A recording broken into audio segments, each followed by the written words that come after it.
जीवन हो योजनाओं से भरा।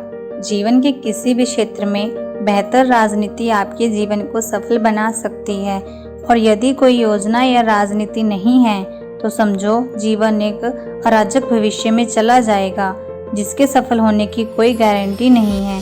भगवान श्री कृष्ण के पास पांडवों को बचाने का कोई मास्टर प्लान नहीं होता तो पांडवों की कोई औकात नहीं थी कि कौरवों से किसी भी मामले से जीत जाते। संगत और पंगत हो अच्छी, कहते हैं जैसी संगत वैसी पंगत, और जैसी पंगत वैसा जीवन। आप लाख अच्छे हैं, लेकिन यदि आपकी संगत बुरी है तो आप बर्बाद हो जाएंगे। लेकिन यदि आप लाख बुरे हैं और आपकी संगत अच्छे लोगों से है और आप उनकी सुनते हैं भी हैं तो निश्चय ही आप आबाद हो जाएंगे। कर्मवान बनो। इंसान की जिंदगी जन्म और मौत के बीच की कड़ी भर है। यह जिंदगी बहुत छोटी है, कब दिन गुजर जाएंगे आपको पता भी नहीं चलेगा। इसलिए प्रत्येक दिन का भरपूर उपयोग करना चाहिए। कुछ ऐसे भी कर्म करने चाहिए जो आपके अगले जीवन की तैयारी के हो। ज़्यादा से ज़्यादा कार्य करो। घर और कार्यालय के अलावा भी ऐसे कार्य करो जिससे आपकी संतानें आपको याद रखें। गीता यही संदेश देती है कि हर पर ऐसा कार्य करो जो तेरे जीवन को सुंदर बनाए। शिक्षा और योग्यता के लिए जुनूनी बनो। व्यक्ति के जीवन में उसके द्वारा हासिल शिक्षा और उसकी कार्य योग्यता ही काम आती है। दिनों के प्रति एकलव्य जैसा जुनून होना चाहिए, तभी वह हासिल होती है। अगर आप अपने काम के प्रति जुनूनी हैं तो कोई भी बाधा आपका रास्ता नहीं रोक सकती। सदा सत्य के साथ रहो। कौरवों की सेना पांडवों की सेना से कई ज्यादा शक्तिशाली थी। एक से एक योद्धा और ज्ञानी जन कौरवों के साथ दे रहे थे। पांडवों की सेना में ऐसे वीर योद्धा नहीं थे।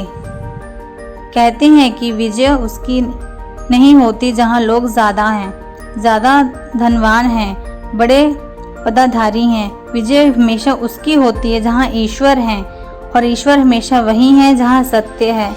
इसलिए सत्य का साथ कभी न छोड़ें। अंततः सत्य की ही जीत होती है। सत्य के लिए ही जो करना पड़े करो। अधूरा ज्ञान घातक। कहते हैं कि अधूरा ज्ञान सबसे खतरनाक होता है। इस बात का उदाहरण है अभिमन्यु। अभिमन्यु बहुत ही वीर और बहादुर योद्धा था, लेकिन उसकी मृत्यु जिस परिस्थिति में हुई उसके बारे में सभी जानते हैं। मुसीबत के समय यह अधूरा ज्ञान किसी भी काम का नहीं रहता। आप अपने ज्ञान में पारंगत बने।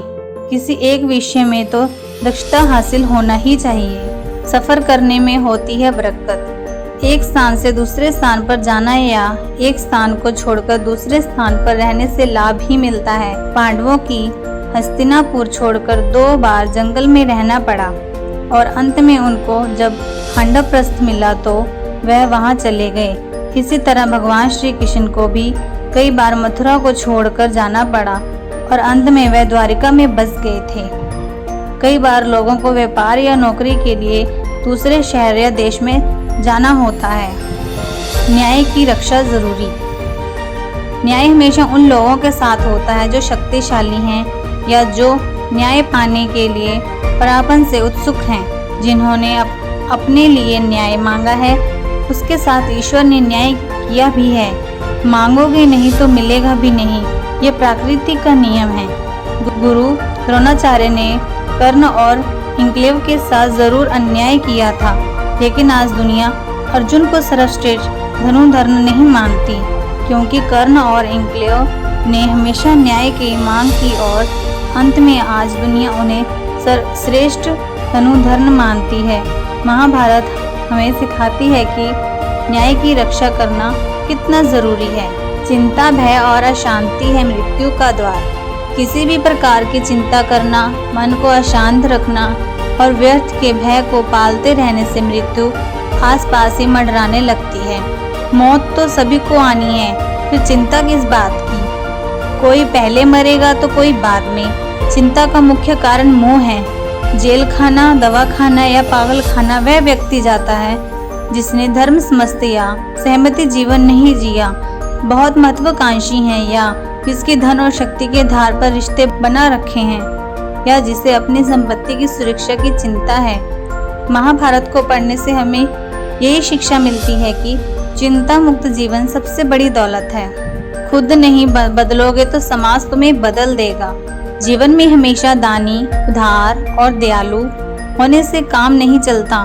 महाभारत में जिस तरह के कर्ण की जिंदगी में उतार चढ़ाव आए, उससे यही सीख मिलती है कि जिस कुर्रे दुनिया में अपना अस्तित्व बनाए रखना कितना मुश्किल होता है, इसलिए समय के हिसाब से बदलना जरूरी होता है, लेकिन वह बदलाव ही उचित है जिसमें सभी का हित हो।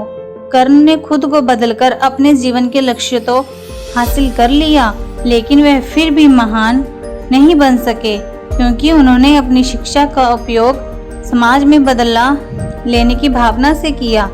बदले की भावना से किया गया कोई भी कार्य आपके समाज का हित नहीं कर सकता।